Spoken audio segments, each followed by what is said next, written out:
we're very comfortable in chaos. Supply chain wreaked havoc on our industry, both sides of the fence for years. COVID, all of the things. So, I think, unfortunately, I think it's just an extension of something that we're already very familiar with, which is uncertainty. Start dialing for products now, I think, is the best thing I can the best thing I can offer on that side. Yeah. What's going on here? Do we have a plan? Plan? No, I got some tactical goals and a rough approach. A rough approach? Oh, well, that's terrific. Thank God we got that, because we don't have backup video feeds or working comms. Welcome to my world.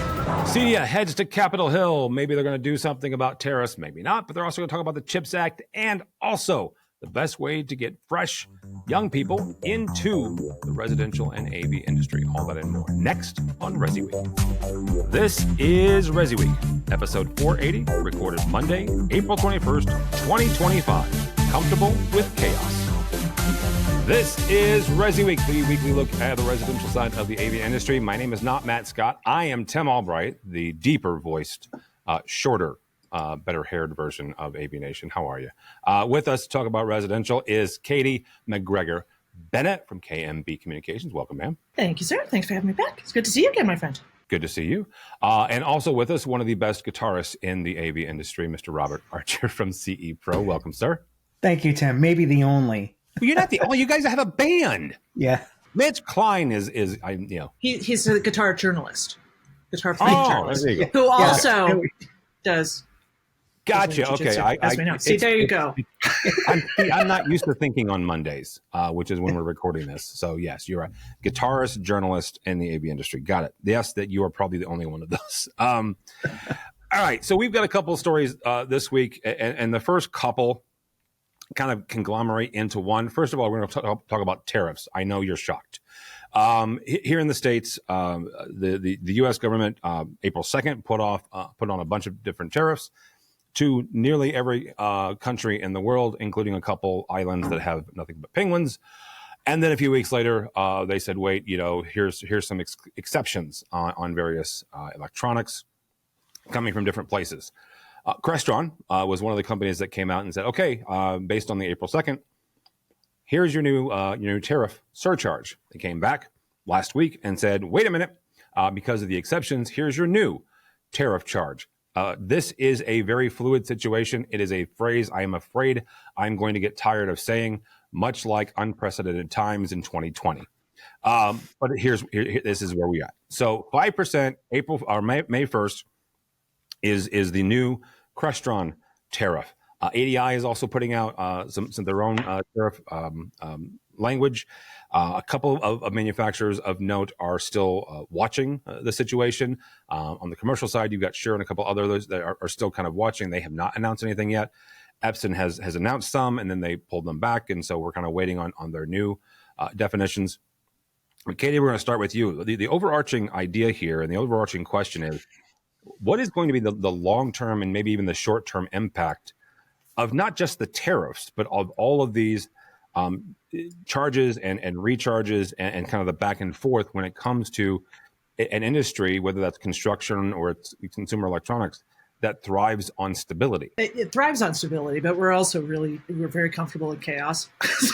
so there's a little bit of, we've gotten so familiar and so used to working in a pretty chaotic environment. Supply chain wreaked havoc on our industry, both sides of the fence for years. COVID, all of the things. So, I think, unfortunately, I think it's just an extension of something that we're already very familiar with, which is uncertainty and needing to be really dynamic in the day-to-day. That's kind of really, Katye, that's enlightening. What it really comes down to now is the time to have really clear communication. I come at this from the communicator standpoint. So now is the time to have very clear communication. And part of that is looking at shortening up timelines for things that you have certain criteria for, contractual criteria, warranty criteria, payment term criteria, those sort of things. You need to be taking a really close look at those. That's what's in your control, and start tightening up the language around those things to make sure that you're protected. And then obviously as the tariff conversation continues to evolve, is making sure that anything you're putting out there has that clarity and the short timeline that allow you to save your proverbial butts. I think that's unfortunately what all of this is. There are brands are starting to make announcements, as we were talking about before we started recording. There's brands that have made the commitment to make an announcement, and now they're pulling those back. Right. And so, there's going to be a lot more of that and I think it's just going to be for the next really foreseeable future. But the next couple of months are going to be really bumpy in that regard. So, I think the challenge is going to be for systems designers, consultants, specifiers who have a little bit of a longer term and are looking at products and making interim buying decisions, not really knowing what the reality is of, are those products here? Are they landed? Are they in the US already? Or do they need to be inbound from somewhere else? And that, start dialing for products now, I think, is the best thing I can the best thing I can offer on that side. Yeah. Robert, you've been around for a minute, and obviously all three of us lived through the 2020. Katie mentioned the supply chain issues. What is going to be the longer term impact of these tariffs and of the different charges that the U.S. government's looking to put on? Well, I think the impact that inflation has had on the economy over the past several years post-pandemic, it will probably have a similar effect where the prices come up and they're not likely to go back down. And that means that's more money out of consumers' pockets to spend on these systems. And that could impact the breadth of these systems. It could impact system design. Maybe it impacts dealers in the way that they order product and manage their inventories. All right. So a part of this is also, I said that we've got 2 or 3 stories kind of mushed together here. Another one of the stories that Mitchell grabbed was about CEDIA going to Washington again. And CEDIA, the organization, went to DC, talked with a bunch of lawmakers. Part of the conversation was about tariffs. Part of it was also about workforce development. But Robert, I want to start with you on this. You can't exactly say, oh, CEDIA went to Washington and now there's exclusions. It's not entirely. I mean, I love our friends at CEDIA. They don't have quite the pull that, let's say, I don't know, Google does, or somebody with deeper pockets when it comes to lobbying efforts. But what does it say about our industry, but also about CEDIA as the organization trying to at least get their arms wrapped around this? Number one, for their members to understand, but also so the lawmakers can get the full impact, hopefully, of the economic impact of these of these policies. I think it speaks well of the trade group in that they're fighting for the little guy. They realize that most of its members, most of the industry is made up of small businesses, and they're the ones that need the most support during these times. It's one thing for a large business that maybe has a lot of financial stability to be able to navigate what's currently going on, but a small business may not have those types of resources, and so it shows that CEDIA is standing up for the little guy. Katie, same kind of question is what sort of impact can CEDIA hope to have here, and what does it say about the organization? Yeah. I mean, I completely agree with Bob. I think there's the benefit of CEDIA being the advocate for the little guy and Cal. But I think more importantly, it's just the frequency of the visitation now at this point. So this is a multi-year commitment that CEDIA has to going to the Hill on this particular day. I think it's just whatever aligned that had all of the policymakers in the same space at the same time, or CEDIA got a little bit more airtime. Gosh, if we could schedule that ahead next year, that would be fantastic. But I think it's just something that I often say when I'm talking with clients is it's just having another voice in the room at the right time, right? And so on this day, there were many voices available to be in the room when conversations were being had that have an impact on our industry. And I think what that illustrates for me is I'm stoked and excited that our industry was there and represented. When you look at the picture, I mean, there's 20 people there. Again, it takes a village, and if the same 20 people are the same 20 people that keep going, great, thank you. We need more than 20 people going one day a year to really move the meter. And it's that rising tide scenario, and it's asking a lot when just like we were just talking about, we're heading into another major layer of chaos and confusion. But one day a year, and I say this of myself as well, because it never occurred to me that I should clear my schedule and go. Right. So shame on Katie. But, you guys too. Shame on all of us. We should all really be thinking about showing force and showing a much bigger number, because when 20 go, that sends a message. And if 100 were to go next year and maybe 200 the following year, what kind of a message is that sending? It's not just on CEDIA, Yeah, that's a really good point. Is the strength in numbers part of that, right? And one of the other things that they were advocating for was a continuation of something called the CHIPS Act. And really quickly, if you're not familiar with what the CHIPS Act is, something that was passed during the Biden administration that the Trump administration has talked about kind of mothballing and getting rid of. But very briefly, the CHIPS Act is incentivizing chip production in the United States. And there's a couple things happening there. One is on the defense side. There was certainly a move during COVID to say, oh, hey, let's not be in this situation again. This situation meaning the supply chain, especially when it comes to our nation's defense. Let's make chips in the States. Okay. On the face of it, that's a great idea. Okay. I think that's something that most of us can agree on. In practice, it takes years to build a foundry for chips. And I do mean years. And it has to be in a very specific location. It has to be pretty free of any sort of seismic earthquake activity. And if it's not, then there's certain things you have to do to make sure that the machinery itself doesn't shake when it earthquakes. Second thing, you have to have a ton of water. And no, when I say a ton, I'm not talking about 2,000 pounds. I'm talking about 100 times that amount of water for cooling of the machinery and all that jazz. Okay, so understand that. It's a great idea. It takes a lot of work to do, right? And it doesn't happen overnight. However, there are folks that have already started doing it. They've already broken ground. They're looking at locations. And they were doing that based on the promise of the federal government to say, yes, we're going to help you with that. And we're going to offset some of those costs, not unlike anything else that the U.S. government does. And there's an old joke about, I'll not grow corn for government subsidies. It's a joke from like the 50s or 60s. But Katie, when we look at, both domestic electronic, production, as well as some of the other things that CEDIA was advocating for, including the Science Act, bringing things here to the States is one side of that. Domestic production, domestic electronic production, domestic chip production. But I guess the simple ask here is that something from a cost standpoint that the electronics, the CI industry has the appetite for, because a chip made in Dayton, Ohio is going to be more expensive than one made in Vietnam. Yeah, that's oh, my friend, that is a many, many, many layered conversation.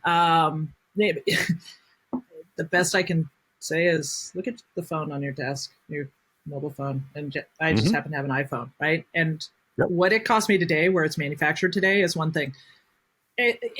No, that phone is never getting manufactured here in the US. And if it does, is it going to be a $10,000 phone? Potentially.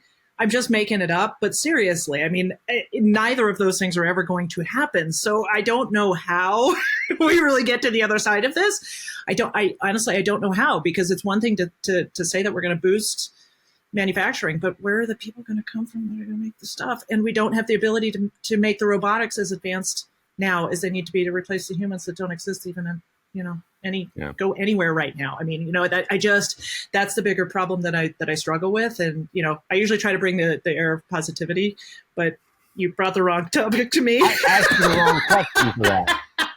You asked me the wrong question. I can't. But I mean, seriously, I think it really is the bigger issue is can we afford it? No, we really can't, because it's been a race to zero thus far. And the solution to zero has been offshore. So now that it's a completely different equation, we don't have models for that. And we certainly don't have enough inventory here in the U.S. to protect us from the inevitable, so. All right, Robert, same question. Does the industry have the appetite for U.S. made goods when it comes to electronics. No, but based on what exactly what Katie was saying, you know that the horses left the barn or whatever stupid cliche you want to roll out there, you know, that it should have been addressed decades ago. Literally, the cost of paying labor, the healthcare costs, the safety cost of working in a facility that meets current OSHA safety standards.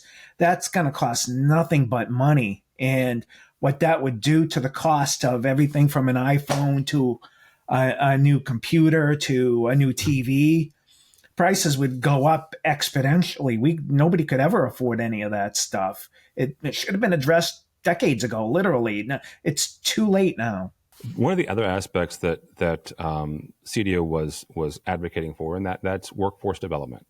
And Robert also has an article in CE Pro talking about that very thing with the folks at Big AV. And one of the things that Charles Rudolph and his the founder of Big AV is looking at is ways to get, quite frankly, to get peers to help bring in new folks, right? And this is a long conversation, but Robert, first and foremost, what was one of the things about Big AV that struck you as being something that the industry needs and probably can learn from? Charles Rudolph is the co-founder of Big AV, and he's founder of Geeks with Hammers in Indianapolis.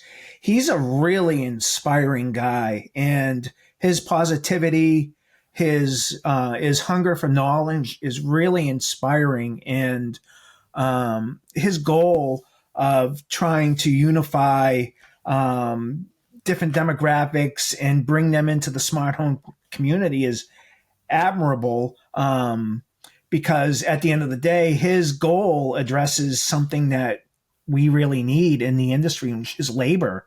And I remember him when I was interviewing him. Charles had said to me that he'd like to get into the inner cities to recruit labor from the inner cities. And I would almost bet, I can't speak to this, but I would guess that hardly any of the labor that the industry employs comes from the inner city. And there's a whole group of people that would probably love to find gainful employment as long as we can provide them with the training so they can have the necessary skills. Katie, same kind of question is again, this is a conversation that we have had, not just on AVNation, but the industry has had as long as I've paid attention to the industry, is how to get new folks, how to get the next generation, how to get young people interested in the industry. One of the things that the folks at Big AV was looking at is they're almost to a 500 member organization, which is a significant milestone. But how do we get groups like that? And Robert did a good job here of highlighting them, right? But how do we get them to, where we're able to amplify that and help them get more people and get more young people into the industry? Structure. And I answer quickly. It's not, which is not to suggest that it's simple whatsoever. But one of the things that I really appreciate about the story, and Bob, bravo to you guys for bringing this to the surface. But it sounds as though Emerald has jumped in to help provide some support, which will provide some structure. They provided space at CEDIA Expo so that they can have a meeting there. The article alludes to other support as well. I have no idea. But getting organizations involved that can provide some sponsorship funding, some sponsorship resources to provide structure. There's grassroots efforts like this, there's a point at which they become really difficult to progress forward. And so, oftentimes a great grassroots effort will just fizzle out. And it's extremely unfortunate when that happens, because quite honestly, oftentimes it's just because lack of resources to get the word out that you needed help. I think Tim, great job in bringing this to the surface, because I think this is a perfect illustration of these guys have done a great job of getting it this far, and for Emerald to help support it in order for it to continue and to get to the answer to your question is how to then provide more of this around the nation so that we've got a stronger grassroots effort. We need more structure. We need some more support. So, could Emerald pitch in a little bit more, or maybe there's a matching opportunity for, CEDIA? Want to come to the table on this? Maybe there's something HTA can do something like that. Maybe some of the brands that are looking to achieve a national footprint, Daisy, for instance, Brabus, some of the integrators that are acquiring more locations across the U.S. I'm calling all of you guys out if you haven't figured it out. But, you're establishing a bigger footprint, you're going to need more bodies too. So as my mama used to say, what's good for the goose is good for the gander. Everybody needs talent. And so if we could all lock arms and scrum and move it forward, we've got a much stronger likelihood of getting the number of bodies that we need sooner than later. And I think that's the thing. So it takes structure. It's not easy to do, but if there's more motivation, more people behind it, it can take that form and get that structure that it needs faster. Let me ask a dangerous question here, because it's dangerous because I didn't have it in my notes and it just popped in my brain. So that's typically dangerous. I'm not volunteering. There is that's my caveat and my warning. There's a movement, especially among the Gen Zs and folks coming up behind them. I'll say an anti-college, or at least an anti-college debt movement, right? Where they have seen, previous generations, whether that's millennials or Gen Xers, buy into the promise of, you go to a 4-year college, you get a degree, you're going to have a better life, right? Blah, blah, blah, blah. And there's a generation coming up saying, you know what, that's not entirely true. Right, it just hasn't panned out that way, and you've got folks that are saddled with hundreds or a couple $100,000 in debt. So they're looking at trade schools. They're looking at careers where they can get into without either a whole lot of money or none at all, and get apprenticed. To do that, and I'll pick on the IBEW really briefly. A lot of respect for them. I say picking is a term of love and endearment. The IBEW, as a nationwide union, they bring in people and they train them how to be electricians, right? You've got a process, to Katie's point. You have a structure. You come in, you do this, and 5-10 years later, you are a full-fledged electrician with a card and everything else. And you know how much you paid in college? Zero, right? You have a pretty good job, good paying job, and you didn't pay anything for it. But you did. You paid it with 10 years of your life, right? You paid it with time and with sweat and with effort. But these kids are doing it. These young people are signing up left and right. Who would be the mechanism, or is it more localized, like the big AV folks, to do something like that? So is there? And I guess I'll pick on CEDIA and I'll pick on Avista here, right? Avista is the commercial side of the commercial equivalent of CEDIA. They're two separate organizations. But is it a CEDIA? Is it an Avista? Or is it more, these folks like Big AV that are more regionalized? The two groups need to settle on some kind of curriculum and maybe start presenting it on Capitol Hill as another career path for these kids. Tim, you're absolutely right. My daughter, a couple of years ago, she's in college now, and we were floored at the amount of money it costs, even after they discount it and they give you these. It's insane, and we have a son that'll be starting that process pretty soon too. But it's intimidating for these kids and their families, and nobody wants to go hundreds of thousands of dollars in the debt, knowing that you're probably never going to pay it off, knowing that it's probably going to prevent you from buying a home. So why not look at an alternative career path? Katie, does CEDIA need to roll out their own education spots, in the NFL cities, or is this something that we need to lean on, the local integrators and the more regionalized things? No, I think this definitely needs to be industry based. This is where C point above structure.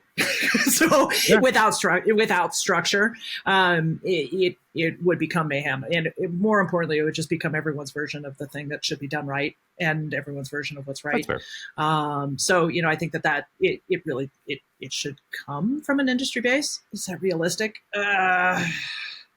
I don't know. Not so much. Now you're asking dangerous questions. Yeah. So no, I think that's asking a lot. But goals. I think it's we as an industry, combined industry, have to start having these conversations and actually moving things forward. Try and fail is better than not try and complain about it. I mean, it's fun, but better use of time. But it's I not. think it has to trickle down from the federal level. If you think about like trade schools, that trade schools get curricula, or even like here in, I'm in the Boston area. We have a college in Boston, Northeastern, and Northeastern has a co-op program. That would be the perfect training ground for young people to enter into school, intern with one of those Avixa type companies if they want to do the commercial side of the market, or maybe a local integrator on the resi side in the Boston area, and find their career path and start in the industry. Well, I'm actually going to send my buddy Chris Hope, who started the Loop Lab in your neck of the woods, Robert, on the commercial side, right? But I'm going to send in this article and say, you need to connect with these folks because having, for a couple of different reasons. First of all, the Loop Lab is a fantastic organization. They do take students from the inner city, and they train them in how to do commercial AV as well as production, broadcast production and stuff like that. But maybe to help out, right, the folks that have been doing the big AV, to kind of say, hey, this is what we've done, and maybe coordinate together, because they could probably learn something from each other. And Katie says, good for the goose, good for the gander. Mine is, rising tide raises all ships. If they could help each other out, I think that would be great. So I think it is worth noting to get people to start thinking about it. There are technical colleges around the U.S. that actually, some of them have actual home automation courses, and there's one down in Florida, Pinellas Technical College. Somebody was just asking me about this last week. What was that one that you had mentioned that actually has coursework? So make a note of that. If this conversation's been interesting to you, it's pcsb.org. Go and take a look at their home automation courses. It's like a 750-hour piece. It's really cool. And I don't know how many more there are around the U.S., so you could let me know how many more you find. That would be great. And I don't have to look for it. But it's really cool. It's like it's going to take more of those. Got to start somewhere, I suppose. So. Absolutely. All right. That'll do it. Mr. Robert Archer from CE Pro. Welcome. Thank you, sir. How do people connect with you or CE Pro? They could go to CE Pro's website at cepro.com or they could also visit me on Instagram at BA1 Boston. And are you playing guitar on Instagram? There are some videos of me making a lot of noise, yes. That would be worth it to me. So, all right. Katye McGregor-Bennett, thank you, ma'am. How do people connect with you or KMB? Absolutely. Just find us on the Sphere. Look for KMB Communications. We're the one with the mountain in our logo, or Katye McGregor-Bennett on any of the platforms. LinkedIn, it's really the best place to go, but have more fun over on Facebook. My name is Tim Albright. Don't follow me anywhere. I am not nearly as entertaining as Matt Scott, as you have just witnessed. But go by the website, AVNation.tv. That's AVNation.tv. You'll find this program and a host of others. Mitchell has just put together 2 brand new shows. One is our higher education show called EdTech, as well as our career. Speaking of careers, our career show called name just went out of my head. It's AV Career Mastermind. Good Lord. It's Monday. I typically don't do this on Mondays, so my brain is not yet functioning. But yeah, go by the website if you would, please. AVNation.tv. That's AVNation.tv. Thanks so much for listening. Thank you so much for watching. That is all the time we have for ResiWeek. The network for the AV industry. What are you listening to? This is AV. This is AVNation. This is AVNation.